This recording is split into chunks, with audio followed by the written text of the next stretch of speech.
I'm Logan Crawford, and right now on Spotlight, we're exploring a powerful book, an important book, an impactful book. It is called Shattered Reflections, Unraveling the Hidden Journey of Black Male Student Success. It's written by an amazing author. His name is Dr. Samuel Essah-Hienwo.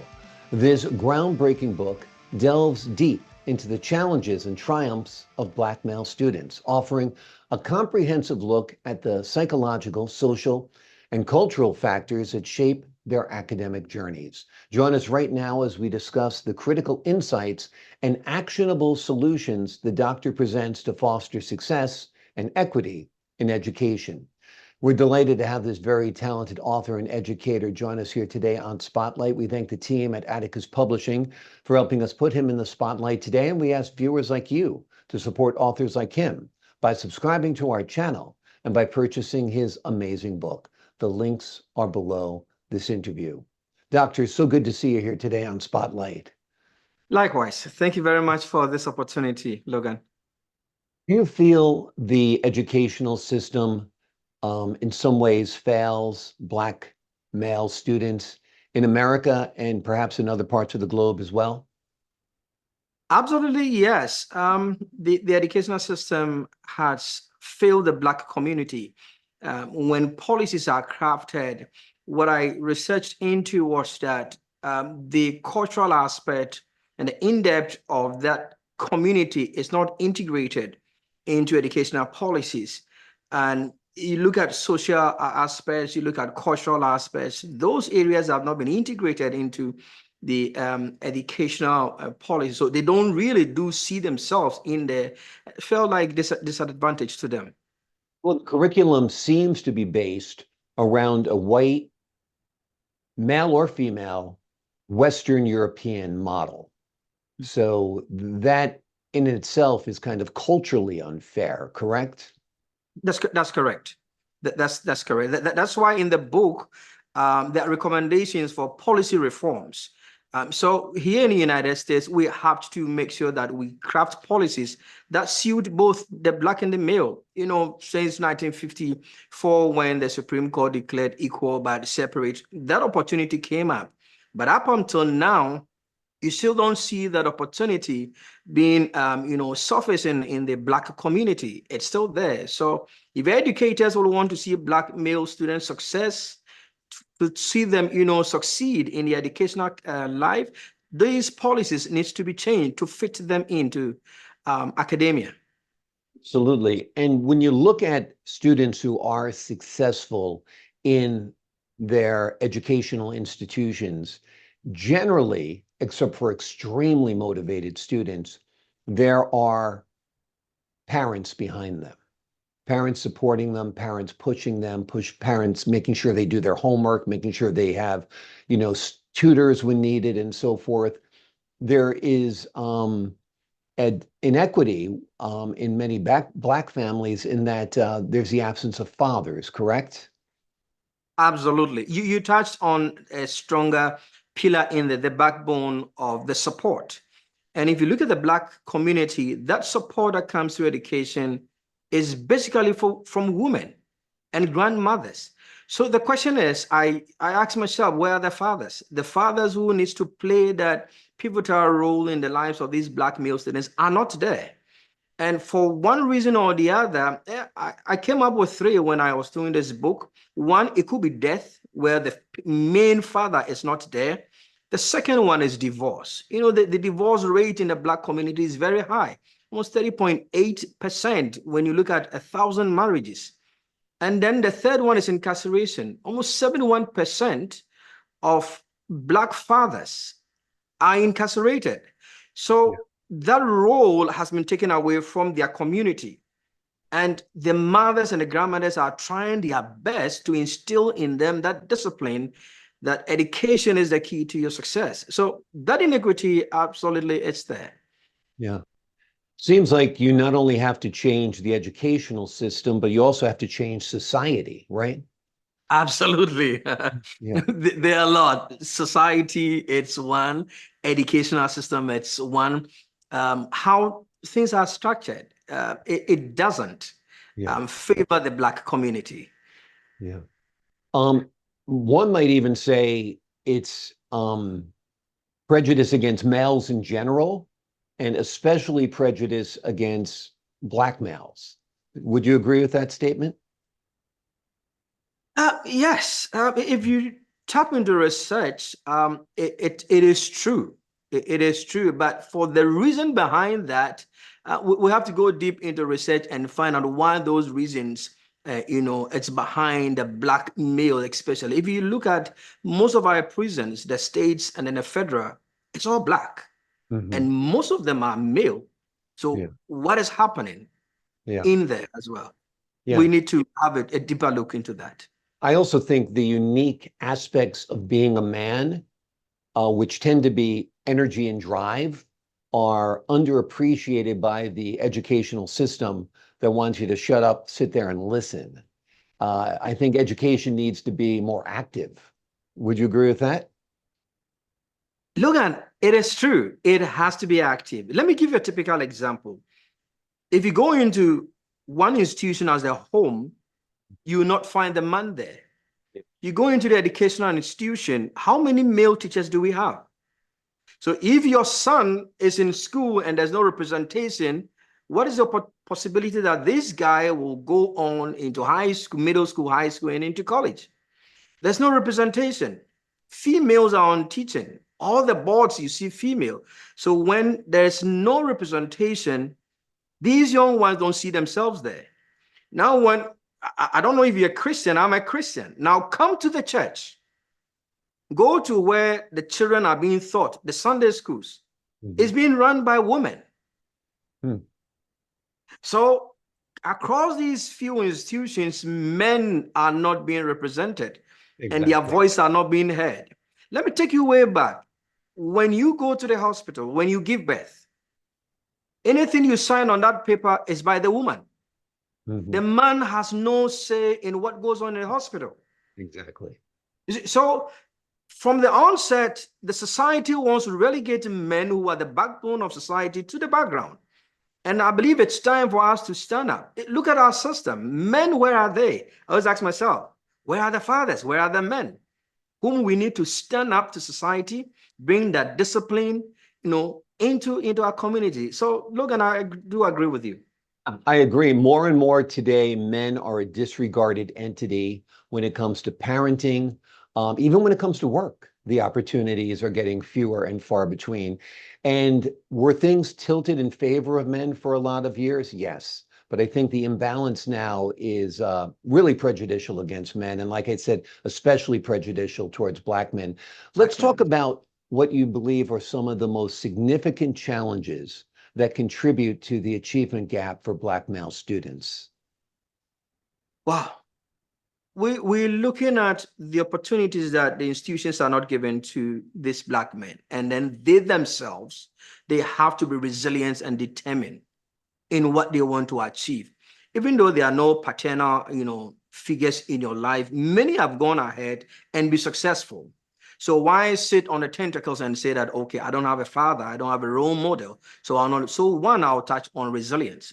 Every Black male listening to us today needs to build up that resilience, be determined.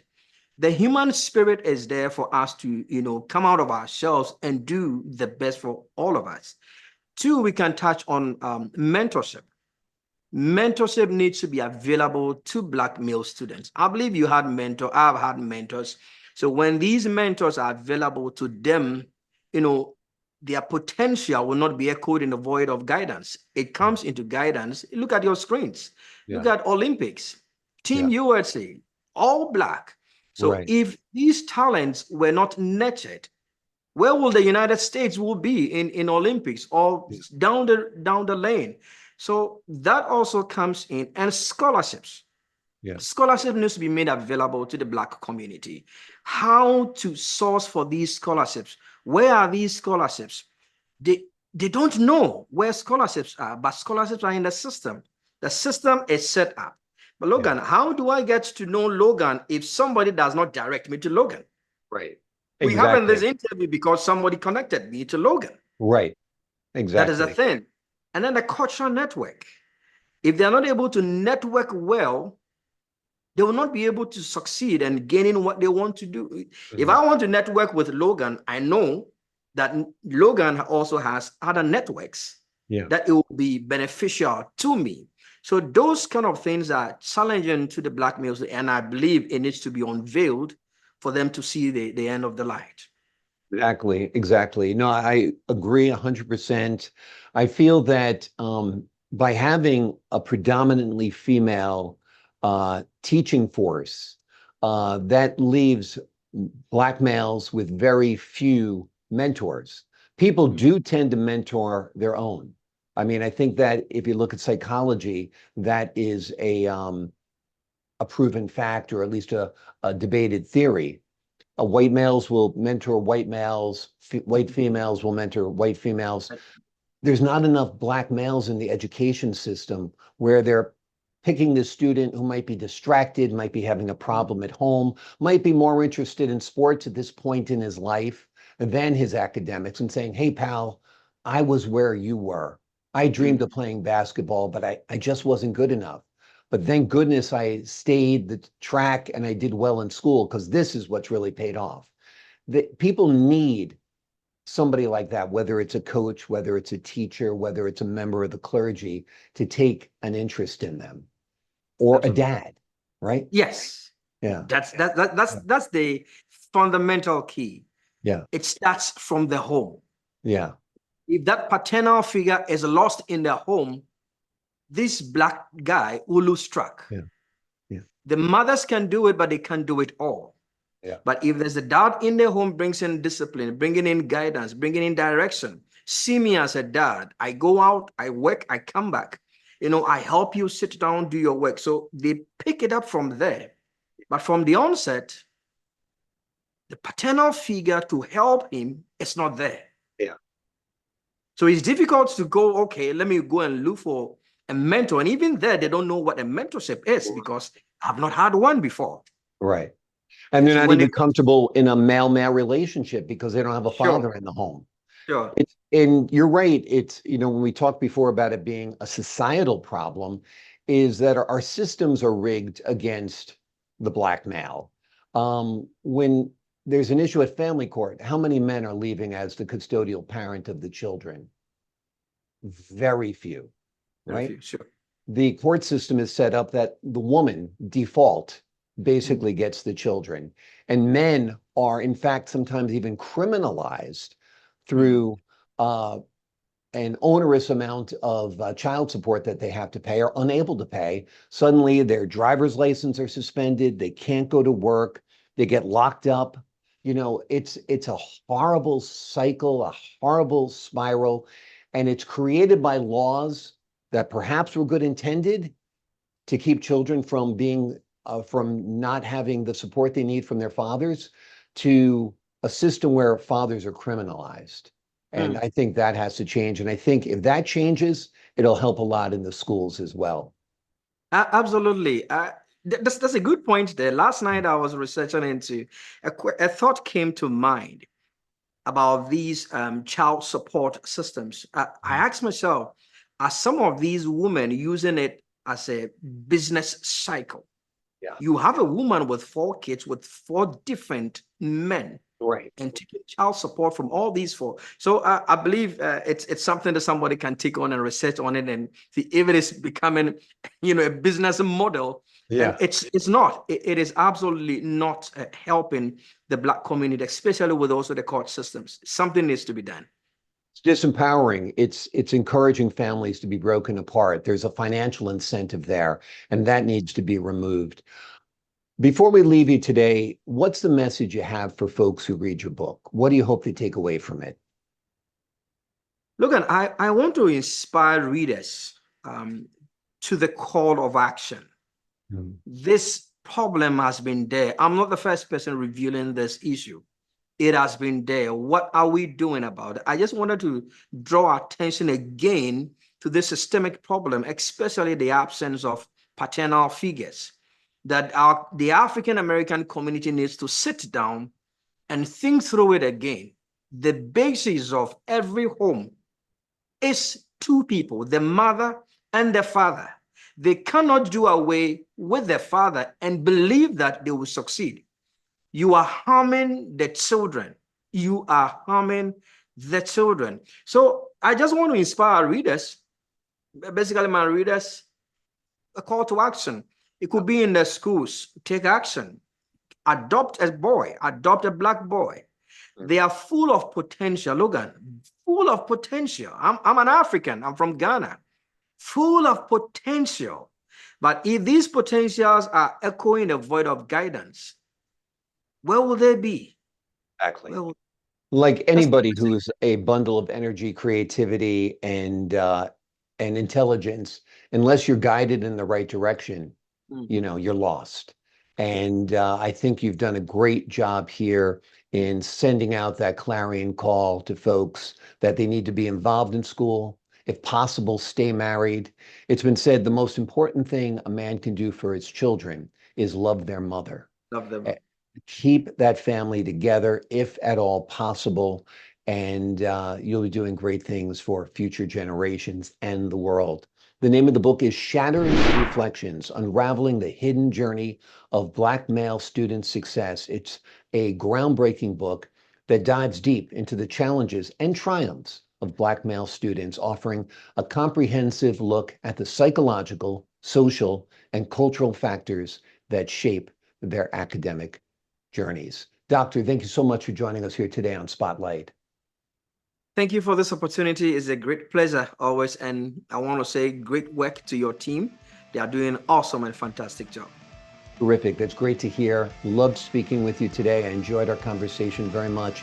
To the folks at home, I'm Logan Crawford, thanking you for your time, this time until next time on Spotlight.